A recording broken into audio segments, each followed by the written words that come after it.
ঢাকায় যাত্রাবাড়ি, শ্যামপুর, কদমতলী এবং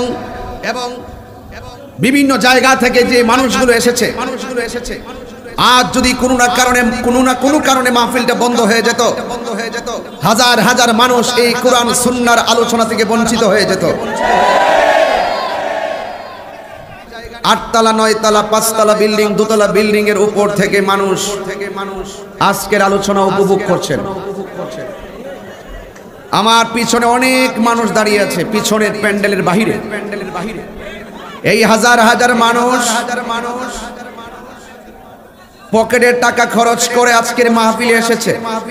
আমি ধন্যবাদ জানাই কদমতলী থানার প্রশাসনকে, অত্যন্ত বিচক্ষণতার সাথে এবং এমপি মহোদয়ের দুরন্ত সাহসিকতার কারণে আজকে এই মাহফিলটি বাস্তবায়নের মাধ্যমে আমরা এই সমাজকে কদমতলী এবং শ্যামপুর, ঢাকার যাত্রাবাড়ি, বিক্রমপুর যত জায়গা আছে, পদ্মা সেতু থেকে, এই গ্যাপ থেকে যত মানুষ, কাশপুর, নারায়ণগঞ্জ থেকে এসেছে, আজকে অন্ততপক্ষে এলাকার মানুষ বুঝতে সক্ষম হয়েছে তাহিরি আসলে মারামারি হয় না, তাহিরি আসলে ভালোবাসার জোয়ার তৈরি হয়।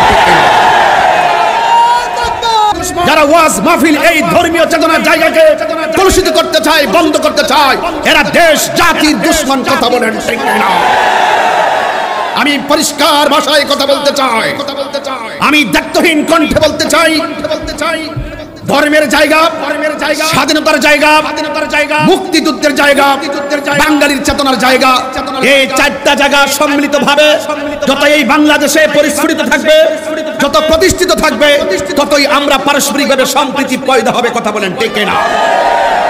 আমি পরিষ্কার ভাষায় বলতে চাই, আমার কথা আপনার ভালো না লাগতে পারে, কিন্তু মনে রাখবেন, দিন শেষে ক্ষতি কিন্তু খাল কেটে কুমির কিন্তু আপনি ঢুকাবেন।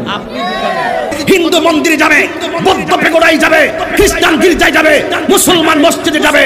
এই জন্য যুবক ভাইয়ের আমার, যার যার ধর্ম স্বাধীনভাবে পালন করবে। লা ইকরাহা ফিদ্দীন, ধর্মের মধ্যে জোর জবরদস্তি নাই। ইন্নাদ দীনা ইনদাল্লাহিল ইসলাম, ইসলাম হলো শান্তির ধর্ম।